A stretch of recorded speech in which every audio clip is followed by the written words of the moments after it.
Hello, everyone. Welcome back to your favorite podcast. Another week filled with news here to break it all down with me, my legendary co host, George. Hello, Luigi. How are you? Doing well, good sir. How are you? Boatload of news once again this week that we will quickly go through. Some of them, I mean, it's curious doing it on a Monday, I gotta say, because we know there's gonna be another boatload before the week is over. We can't do podcasts quickly enough to keep up with the Trump news cycle, but that's how it goes. C'est la vie. Do you want to start this with the lighter of news? Yeah, Trump turning the White House into a Tesla car dealership, perhaps? I have. Sounded really well. Beautiful. Wow, Like getting this other side. that's beautiful. This is a different panel than I've had. Everything's computer. That's beautiful. Wow. Let's go see the Cybertruck. I did buy one of these. This is bulletproof. I mean, look, in terms of imagination, I think I have a great imagination. Who else but this guy would design this, and everybody on the road is looking at it?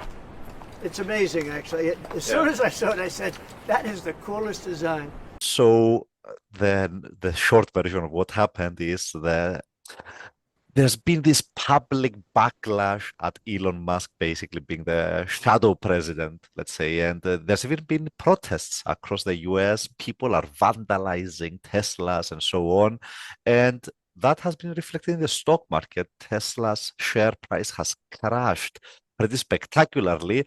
So what do you do if you are the US president? Naturally, you pledge to buy a Tesla. You bring one on the White House lawn and you hold a press conference to show it off to the world. And it's like, oh my God, it's full of screens. It's electric, George. I didn't know they make cars like this. No quid pro quo. No quo, no quid, all quo. Yeah, it's humiliating. A humiliating performance. I mean, he's in his element, I would guess. I mean, with his performance, but it's still sleazy as fuck. Who needs marketing when you have autopilot? I mean, dudes, let's be real. This guy bought the election and now the fucking president is gonna advertise his stupid fucking vehicles. My God. We've seen Trump do some wild shit over the years. I mean, to be fair, but a At US least, president, at least Luigi, he wanted to buy Greenland last time. At least he wanted yeah, to buy it. He made some inquiries as I mean, to expected value. Now, people, he wants to a, annex it. I mean, honestly, a US president just selling a product and using the White House infrastructure to do that. The art of the deal has never been so electric.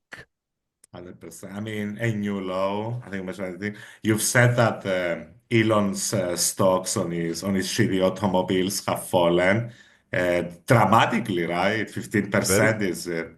15% was in a single day My God. from its peak following the election. It's fallen 50%, the Which stock, is, which he's probably lost all gains, right? That he made. and then some. And some. And Wow. yeah, and I mean, for Wow. comparison, the overall stock market has dropped by about 8 to 10%. So Tesla Really. has really raised to the bottom. Has And really overperformed expectations. Is it, Luigi, the question on everybody's mind, is it because of the Roman saluting? no, It's I not don't the think it's because Roman. I think that when your CEO is running like two or three companies and then decides to run the US government as a side hustle, it doesn't really inspire investor confidence. But then again, what do I know? Let's move more broadly, I think, into the economic angle of all this. Trump administration has repeatedly refused to rule out a recession, given their tariff policy and the uncertainty all of that brings. So the markets have fallen a little bit. Naturally, the reporters are asking, can you rule out a recession? And normally a US president or the Treasury Secretary would reply, no, we're very optimistic, we're gonna Or, avoid a recession. any country's president with, 5 brain cells to put together. Because if you It say to the fucking market, I can't rule out a recession, the fucking market responds by thinking, this guy expects a recession. Bingo. Bingo. And what they've replied with is, we might go through a period of adjustment. And you're like, what does that mean exactly? And of course, all of this breeds uncertainty. Uh, and Is he gonna get least trust, Luigi? That is another question on everybody's mind. maybe, look, honestly, Maybe. Because it honestly, Luigi, sorry if I can interrupt for a second. I of think course, it's about the only thing that can take him down, if anything can take him down, the glory of the markets. look, promising tariffs isn't quite enough to put the markets into a full-blown panic. But if you accompany it with something else that's equally perhaps ridiculous, then yeah, that might be enough. What, going to war with Canada, something like that. Yeah, annexing Canada or stuff like. I mean, We look, will fight in the maple trees. in all seriousness, the economy is still in good shape. I'm monitoring the numbers quite closely, but like we said, But the it markets are starts. spooked. Yeah. Yes, and when the markets are spooked for a prolonged period of time, usually that filters into the economy. So here's one plausible explanation. Trump is saying all of this to establish credibility and show that he's really serious about the tariff thing. Or another angle is that they really believe all of that and they are willing to sacrifice, let's say, the stock market and to a lesser extent, Trump, the because economy. this is Trump. It's nobody else. I mean, Trump is calling it. And that douchebag, Kit Navarro, whatever the fuck, but it's Trump. The only reason that douchebag is allowed to elaborate on his thought, it's because he's the only douchebag that agrees with Trump. Here's the thing, though. Like, just going by Trump's history and everything he's done while in office the first time, the stock market is his measuring stick. It's his definition of success. So Always. I really don't believe Trump is willing to accept like the stock market being down for a prolonged period of time. At some point, there's a pain threshold where if we You'd reach think that and we really tank, it's gonna force a the White House change, to change policy. a Yes, change in the corrupted McNugget. we It's are the not. only thing that I can imagine forcing a change because, yes, he puts so much value on it since forever. Yeah, It's the golden yardstick. He's always been like, Sleepy Joe, fuck the market, whatever the fuck. Yeah, I mean, agreed. where that pain threshold is a different conversation. We've fallen 8%. That's not it. Is it minus 15%? Is it Sorry, minus yeah. 20? Who knows? But at some point, the pain becomes too much for Donny Boy to bear, I think. To close on this, Luigi, I just wanted to mention that the only carrot that they're asking for, the American oligarchs, and that Trump is offering are the tax cuts, which supposedly he's gonna fucking balance now with now he's stopped the fucking delusion, Luigi, last time's delusion that they were gonna pay for themselves. Ridiculous, never happened before. Now It's growth. Now it's it's growth, not I'm sure. growth. It's the revenue from the tax receipts No, of course, of from the course, tariffs, of which course. is an equally ridiculous By the way, idea. any serious person, like anyone with half a degree in economics or anything related, can tell you tariffs will never generate a fraction of the income you need to cut taxes on corporations. The math just doesn't check out. Saying that you're going to pay for it through growth, we did that in 2018. It didn't work. It was equally ridiculous back then. I fully expect them to pivot back to that at some point because I think you pointed this out in an earlier episode. All of the tariff revenue from the 2018 trade war with China, 97% of that went to supporting farmers. One industry that was hit by China tariffs back. And So, then they've already hit the farmers in the yeah, retaliatory tariffs. And those farmers never recovered the amount of sales that they were doing pre-tariffs the first time. And they're gonna get hit again. Yeah. So look, I mean, at some point, I want to go back to the whole Mexico thing. The solution of the tariff war with Mexico was fight China with us, and your taco exports will be 25% cheaper because we won't charge you any tariffs. That was the short version of that. We'll have And to see, it's Luigi, what happens on the 2nd of April, not the 1st, not for fools. We'll have to see what the fuck he means by reciprocal tariffs with Mexico and Canada, especially.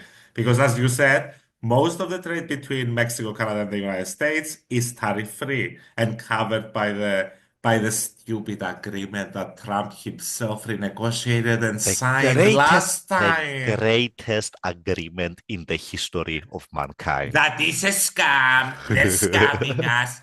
Which fucking degenerate moron signed the last agreement? Fired.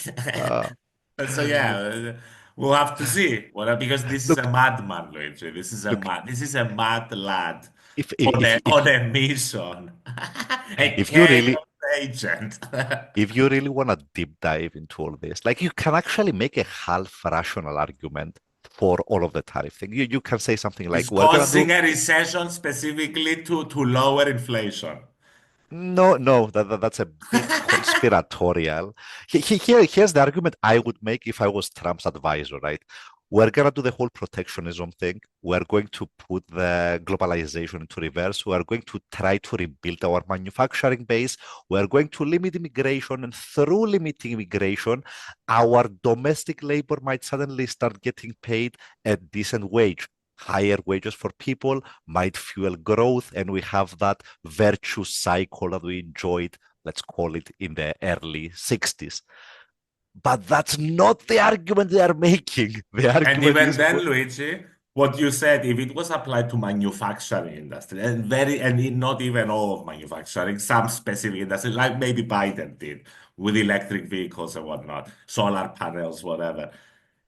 If you apply 25% tariffs across the board on one of the five biggest countries you trade with, you're nuking your economy. You're literally gonna fucking nuke your economy. And if you do that in actual inflationary circumstances, you're a certified mad lad. So I have to give it to him. I mean, you're trying to massage this into something that makes sense that you'd agree with. Whatever, having a protecting, not deindustrializing to the degree that they've done, which has caused a lot of this discontent, etc. But this is what this fucker is doing, yeah, yeah, Luigi. yeah. That's what I'm saying. Yeah. Like you can make a credible argument for it, but they haven't made it so far, and I don't think they're even thinking along those lines. They're So busy whatever. attacking South Africa for oppressing the poor whites. Who own all of the land. The Just super. 90% of it. Who owns that 10%? It's madness. But All yeah, right, so let's close up on this. And I let's think, close up and should we discuss the one topic I wanted to discuss on this yes, episode? indeed. Germany's fucking back, Luigi. And I love that because at Friedrich Merz, the man, cometh the hour, writes his own fucking headlines. I appreciate that. I don't have to think up of fancy headline. He does his own, people, the king of catchphrases. And last time he delivered 5 minutes to midnight for Europe. This time we've got Germany is back. Why? Because Luigi managed to pass with the agreement of the Greens in a very cheeky move. He managed to pass with the agreement of the Greens and the Socialists before the new parliament convenes. So before we get the new configuration of parties, he managed to pass with the old parliament, basically removing the debt brake for defense spending and 500 billion German euros. 500 billion German barks. 500 billion euros for infrastructure spending, 100 billion, to be precise, it's 400 billion euros for infrastructure, and 100 billion euros for climate. with the negotiations. Yeah, sorry, Luigi, if you want to say anything The about 100 this. billion for climate spending were there With just the to get the Greens, Greens, just to get the Greens on board, like that's purely that. And as far as I saw, immediately the AFD came out and called it a financial coup. So basically, what they're doing here, just for the viewers as well, the AFD doubled its seats in parliament, and they would almost certainly be against this deal. So what and they did is, they're about 20% of the new parliament. yes. A So fifth. they jumped this deal through before the new parliament takes place, before the AFD could conceivably block this. What a player, Luigi. Yeah, German politics has not seen such a fucking player in a while. And in rarely spoken words from this fucking show that I'm about to announce, I gotta give it to him. A spectacular performance up to now wow, by wow. Friedrich. For a national politician in Europe, a spectacular performance. Uh, Famous last words. Let's not judge him before he comes into office. just Let's, managing getting this through, eliminating one of the biggest stupid problems that Germany has yeah, had to yeah. endure with for the last 10 Self-inflicted. years. Self-inflicted by his own party. Yeah, by Just his own. ma- But that's the funniest part, by his own party. but just remedying that even before he becomes the chance, a spectacular performance, which as one German leading politician put it, he is democracy's last bullet. And I'm Wow, glad wow. it's a 45 caliber. Nice, nice. It's the last chance we've got. But Now I look, want to give you this theory, Luigi. What mhm. happens if they militarize and then the AFD gets in power? That is looking increasingly like a viable sort of timeline, right? Because we are rearming, we are remilitarizing, and the AFD is Is the rising, second party? Yeah, yeah, yeah, and yeah. it's rising very quickly. Its popularity is growing rapidly. I'm So betting everything on that 400 billion infrastructure fund. And the defense spending is still spending. You can still employ people making guns, people. here's the silver lining through all of that. One of the reasons you could argue the AFD is doing so well in Germany is because the The economy lack of hasn't been, spending. yeah, the economy hasn't been doing well. One of the reasons is because they couldn't spend money as a government. Another reason, of course, is the Ukraine war and what that did to energy prices. But the bottom line here being that if you have a few years where the economy improves and suddenly you are back to growth, people have less incentive to turn to extremes.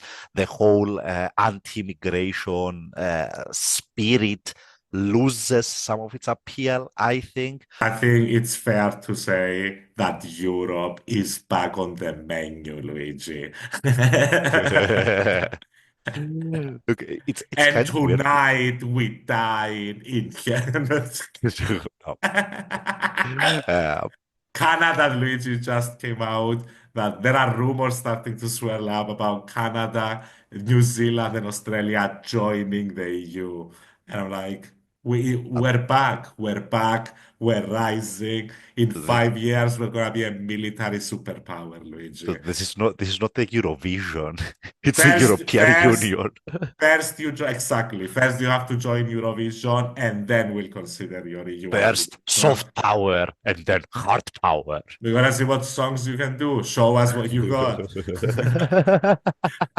Are you artistic enough?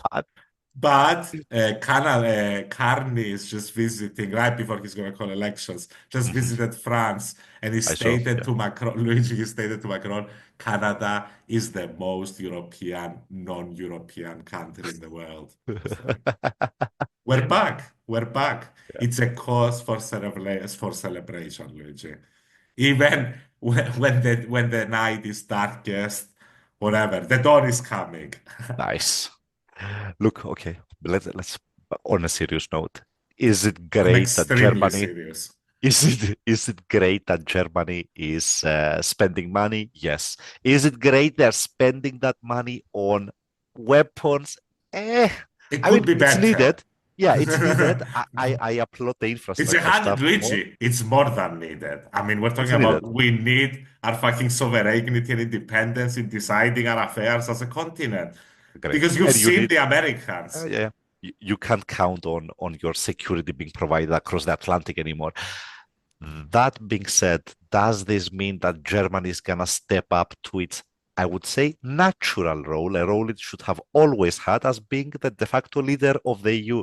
No, I don't think this is a You don't think? because I think, yeah. Germany has never taken foreign policy on an EU level seriously. I don't know if this is because of their past, of their history, or if it's because they just don't want to do that, but they've never felt the need to lead Europe on a foreign policy perspective. I think this guy may surprise us, honestly. This ex-hedge fund BlackRock fucking guy. They are always from BlackRock or Goldman or something Oh, like that. I mean, this is the one, people. The one hedge fund guy that will surprise us. wow. I've seen the So statements, Luigi. The statements. I approve her. I mean, look, he looks wow. really He promising. He looks talks the really fucking promising. talk, Luigi. Mr. Herr Friedrich. But he's still not the chancellor because officially they haven't formed the coalition yet with the Social With the SPD, Democrats. yes. Yeah. And the Greens will be left out of this coalition, as far as I saw. Yes, I think so. Yeah, and to connect maybe a couple of dots, this new deal allows Germany to continue funding the war in Ukraine, desperately needed at this point. I'm seeing a line here from the BBC that this deal would enable outgoing Chancellor Olaf Scholz to release 3 billion euros in aid to Ukraine as early as next week. Now, 3 billion euros is not a lot of money, but it's better than nothing, I But guess. people in glass houses shouldn't throw stones, Luigi. Wow. Wow. You are wise beyond your years, good sir. Be- So let's end it on Let's end it. it's going bad for America. There's a silver line. Europe might make it out. Canada, 50-50, folks.